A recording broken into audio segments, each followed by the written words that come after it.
Iniutos ni US President Donald Trump ang agresibong pag-atake sa Iran matapos nga na masawi ang 3 US soldiers. Pag-usapan natin to mga tol, samahan ninyo ko.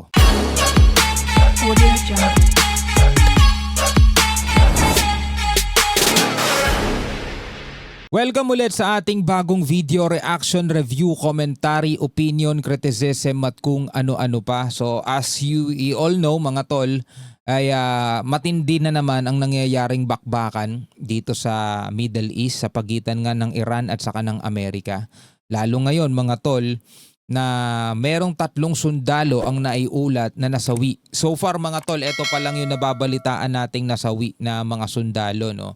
Bagamat sinasabi ng mga pro-Iranian na napakarami na daw sundalo ng US ang nasawi. Pero so far, ito pa lang ulit yung nabalitaan natin, no? Kasi ang nababalitaan lang natin madalas is yung mga airbase, mga military base na tinatamaan, ganun din sa Iran. So ngayon mga tol, nag-utos si US President Donald Trump ng agresibong pag-atake dito nga sa Iran matapos nga masawi etong 3 sundalo ng Amerika. So samahan ninyo ako mga tol, pag-usapan at bigyan natin to ng komentaryo mula rito sa UNTV News. If you kill Americans, if you threaten Americans anywhere on earth. Oy, March 26 pa tong pahayag na to ni Pete Hegseth, pero ito'y kumbaga nauna ng babala ng Amerika na kapag may masasawi na American soldiers, meron niyang katumbas na paghihigante. Ito, panoorin ulit natin. If you kill Americans, if you threaten Americans anywhere on earth, we will hunt you down without apology and without hesitation, and we will kill you. Ooh.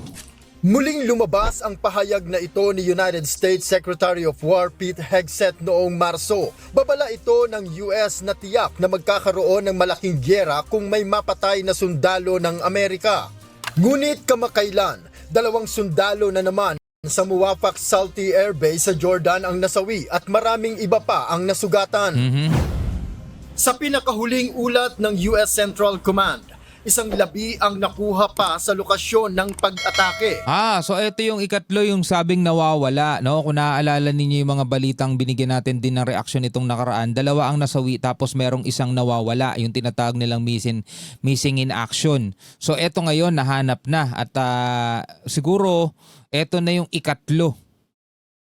Hinihinalang ito ang nawawalang sundalo, bagaman patuloy pang sinusuri ang pagkakakilanlan nito. Ang Muwafaq Salty Air Base ang nagsisilbing Air Force hub ng Amerika sa gitnang silangan kung saan nagre-refuel ang mga warplanes nito.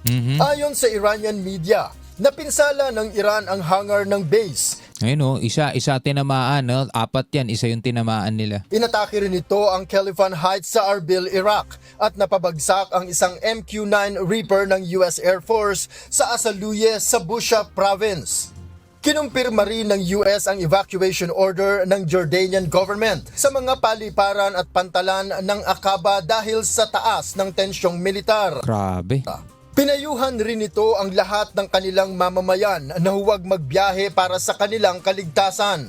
Dahil dito, ayon sa CENTCOM, ipinag-utos ni US President Donald Trump ang mas agresibong pag-atake laban sa Iran. Sinabi rin ni Trump na posibleng 3 sundalo ang nasawi sa pag-atake sa Jordan. So mas agresibong pag-atake ang ipinag-utos ni Trump. Ibig sabihin niyan is mas matindi kaysa dito sa mga nakaraan, no? Talagang hindi pa hupa no? Hindi pa hupa, hindi towards peace ang nangyayari, kundi talagang mas lalo pang tumitindi, no? Sa madaling salita mga kapatid, pwede na nga nating sabihin kalimutan na natin yung pirmahan na yun.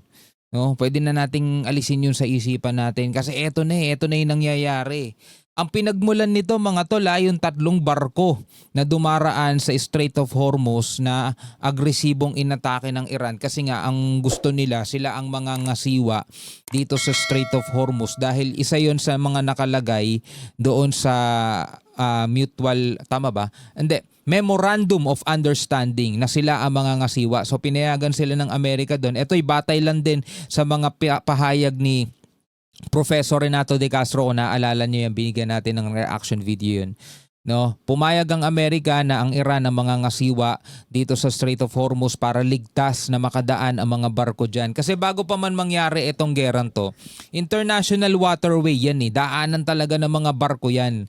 'Di ba? Walang hadlang, walang kahit na anong panganib, pero nung etong nagsisimula na yung gera, 'di ba, kinontrol nga ng Iran yan at ang gusto nila sila ang mga siwa diyan. Nagkasundo sila Amerika at saka Iran na Iran ng mga ngasiwa. Kaso hindi nagustuhan ng Amerika yung paraan, yung sistema ng ginagawa ng IRGC. Kasi kapag binigyan nila ng babala at hindi sumunod yung barko, ang kasunod nun, pasasabugin nila. Ganon ang ginagawa nila. So ngayon, doon muli nagsimula. Dahil doon nga sa pagpuntirya ng Iran o ng IRGC doon sa 3 barkong yon, gumanti ang Amerika. At yun na mga tol, magpahanggang ngayon. Sunod-sunod, 8, 9 na araw na ang nangyayaring bakbakan dito. We'll see what happens, but we hit them very hard again tonight, and we did that in honor of the probably 3. It's probably 3 as opposed to 2 great patriots. Well, we feel very badly, but you know those great people, those great patriots were out there fighting that Iran cannot have a nuclear weapon. Sa panig ng Iran, sinimula nang kumpirmahin ang Just Water Desalination Plant sa Hormuzgan Province at ang nasirang tunnel sa Bandar Abbas.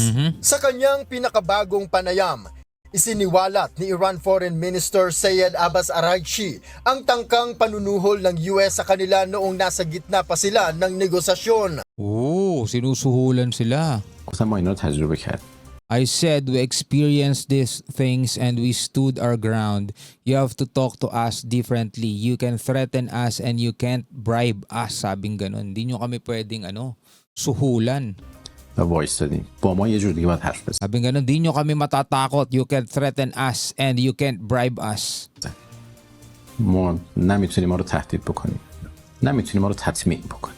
Ayon kay Araghchi, tumatak sa kanila ang bagay na iyon dahil para sa kanila, hindi silang mga kinatawan ang sinusuhulan kundi ang buong Islamic State ng kanilang bansa.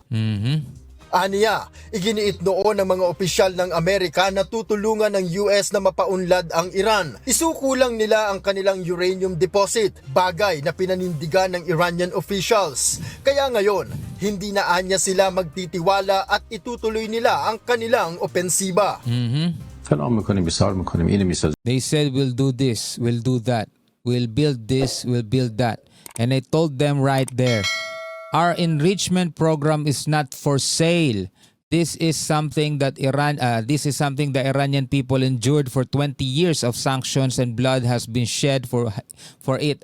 How could we sell it? Sabing ganon mga tol.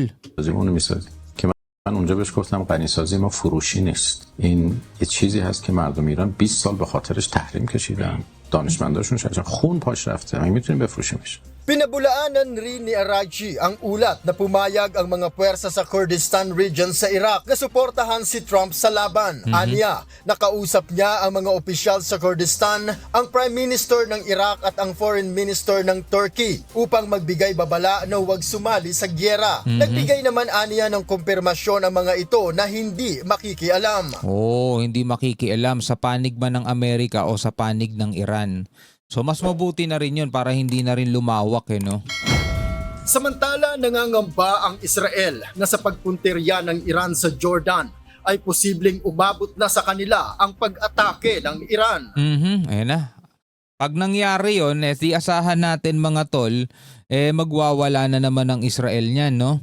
Actually, nitong kahapon nga, binigyan natin ng reaction, di ba? Tinamaan na rin pati mga desalination, water desalination facilities.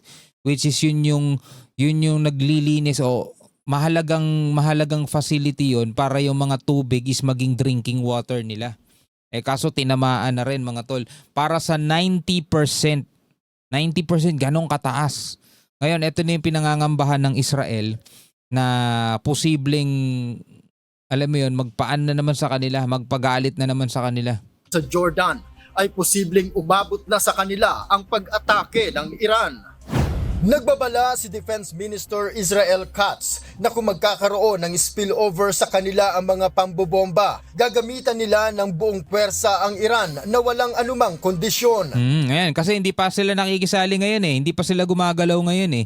Sa ngayon, ang naglalaban pa lang is yung Iran at saka Amerika, mga tol. No? Itong mga bansang tinatamaan, like for example, Kuwait, Jordan, UAE at saka iba pang mga Arab nation din, hindi pa naman gumagalaw din. Pero etong babala ng Israel, kapag nagkaroon ng spillover, kumbaga parang halimbawa nadamay lang sila dahil nga border lang yung mga yan eh. Hindi yan katulad ng bansa natin na dagat ang pagitan natin sa ibang bansa eh. Dito border lang talaga. So kapag nadamay sila o kaya bumagsak sa kanila yung missile na hindi para sa kanila, ayan na, gagamit sila ng buong puwersa. Sa ngayon ay nagpaplano na ang Israel Defense Forces sa gagawin nilang hakbang sakaling magkaroon ng pag-atake sa kanila. Katunayan, namataan sa kauna-unahang pagkakataon ang submarine ng Israel Navy sa pantalan ng Eilat na bahagi umano ng military activity ng IDF at posibleng i-deploy na oras nakakailanganin. Noel Polyar. Parang naaalala ko tuloy yung mga nilalaro ko lang dati nung nag-aaral pa ako, yung Red Alert. Ewan ko kung sino sa inyo nakalaro ng Red Alert, mga tol.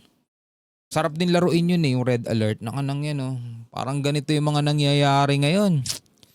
Ay naku po. Anyway mga kapatid, bilang mga Pilipino, ano ang inyong masasabi tungkol dito sa mga balitang ating natunghayan, mga update dito sa Middle East? Pwede kayo magbigay ng inyong sariling komentaryo at reaksyon. Hanggang sa muli. Peace out.